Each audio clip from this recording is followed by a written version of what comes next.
जय योगेश्वर। मैं रीना कुमारी सिंह श्रीमद् भगवत गीता के 12वें अध्याय में भगवान के द्वारा वर्णित धर्मामृतम के 36 गुणों में 16वां गुण अनपेक्षा के 5वां एपिसोड के बारे में बताने जा रही हूँ। साधक की सुंदर सुकोमल बुद्धि की सुगंध का आनंद अनेक लोगों को मिलती है। पंडितों के सानिध्य से हमें अपनी मूर्खता का भान होता है और हमारी बुद्धिमानी का गर्व उतर जाता है। उसी प्रकार भगवान के पास जाने पर साधक को अपना बौद्धिक सौंदर्य तुच्छ लगता है। भगवान के बौद्धिक सौंदर्य देखने के पश्चात उसे अपनी बुद्धि पर शर्म आती है। अन्य काल और बाढ़ पीड़ित लोगों को सहायता के लिए दौड़ने वाले व्यक्ति अपना को महान कारुणिक समझता है, परंतु जब वह निकट से भगवान की करुणा को देखता है तो उसे अपनी करुणा फीकी लगती है। छत्रपति महाराज शिवाजी के संबंध में वर्णन है कि वे एक बार एक गढ़ का निर्माण करवा रहे थे। हजारों मजदूर उसमें काम करते थे। इन्हें देखकर शिवाजी को के मन में अहंकार और गर्व हुआ कि इतने लोगों को मैं खाना खिलाता हूँ। उनके बाद उनके गुरु समर्थ रामदास स्वामी के भान गए और उन्होंने सोचा कि शिवाजी का यह अहंकार अच्छा नहीं है, इसे निकालना चाहिए। उन्होंने शिवाजी से कहा, शिवोबा, तू जो यह गढ़ निर्माण कर रहा है इसमें अनेकों को मजदूरी देता है और खाना खिलाता है ना? शिवाजी ने कहा कि हाँ, गरीबों को खाना खिलाना चाहिए। तभी रामदास स्वामी जी ने सामने पड़े एक पत्थर को दिखाया और कहा कि इस पत्थर को तोड़ना है, इसलिए मजदूर को बुलाकर इसे तुड़वाओ। जब उस पत्थर को तोड़ा गया तो उसमें से एक मेंढक बाहर निकला। उसे देखकर स्वामी जी ने कहा कि वाह शिवोबा, तू तो कमाल करता है। पत्थर के अंदर श्वासोच्छ्वास लेने का भी जगह नहीं, उसके अंदर तुम इस मेंढक का भी भर खाना पीना और रक्षण की व्यवस्था करता है। यह सुनकर शिवाजी समझ गए और उनका अहंकार चला गया। उन्होंने गुरुजी के चरण पकड़कर कहे कि इस गुरुजी, यह मेंढक तो सृष्टि के सृजनहार के गोद में है, वही इसका भरण पोषण कर रहे हैं। मैं इसको संभालने वाला कौन हूँ?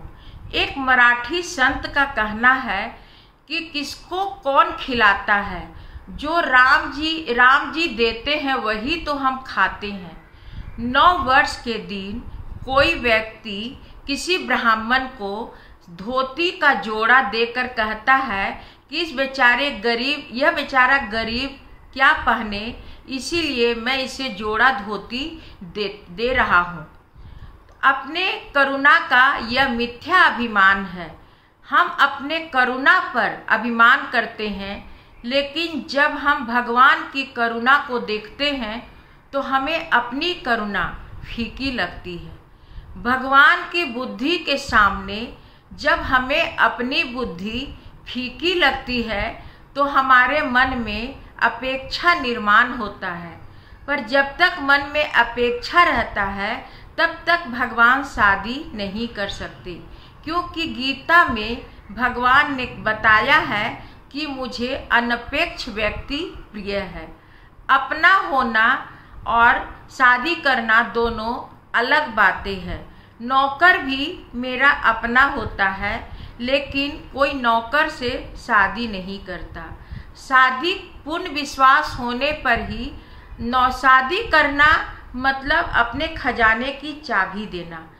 खजाने की चाबी पूर्ण विश्वास होने पर ही कोई किसी को देता है, और चाबी देने के बाद वह उसका मालिक बन जाता है। उसके बाद उससे हिसाब नहीं लिया जाता। वह जितना पैसा खर्चा करे वह कर सकता है।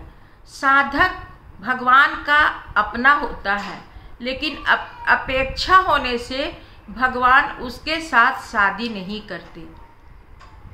साधक कहता है भगवान आपके पास आकर आपका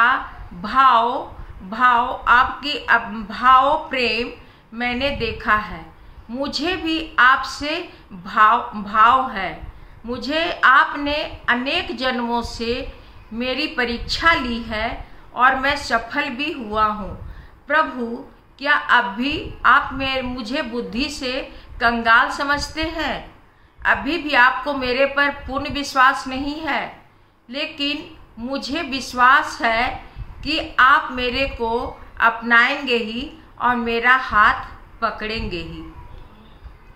रोटी के विश्वास से लेकर भगवान से विवाह करने के विश्वास तक अनेक सीढ़ियां हैं।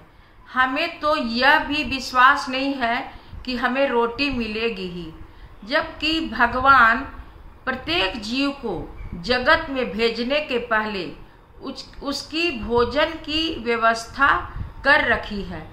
जब दंत न थे तो दूध दिए, तो जब दंत दिए तो अन्न दे। गीता में भगवान ने स्पष्ट आश्वासन दिया है, अनन्या चिंतयन्तो माम ये जना पर्युपासते तेषां नित्यायुक्ता नाम योगक्षेमं वहाम्यहम्। जो लोग अनन्य भाव से मेरा चिंतन करते हुए मेरी उपासना करते हैं, उन नित्य युक्त लोगों का योगक्षेम मैं चलाता हूँ। अप्राप्त वस्तु को प्राप्त करना योग और प्राप्त वस्तु की रक्षा करने को क्षेम कहते हैं। जब भगवान को विश्वास हो जाता है, जब मानव को विश्वास हो जाता है कि भगवान मेरा योगक्षेम चलाएंगे ही और मेरा हाथ पकड़ेंगे ही, तो उसका चलायमान मन स्वस्थ और स्थिर हो जाता है और उसकी अपेक्षा खत्म हो जाती है। निरपेक्षता आने पर मानव के आँखों का सौंदर्य और सौरभ बदल जाता है और वह भगवान के साथ शादी करने की योग्यता प्राप्त कर लेता है। धन्यवाद। यदि यह धार्मिक एपिसोड अच्छी लगी हो तो लाइक और सब्सक्राइब अवश्य कीजिए।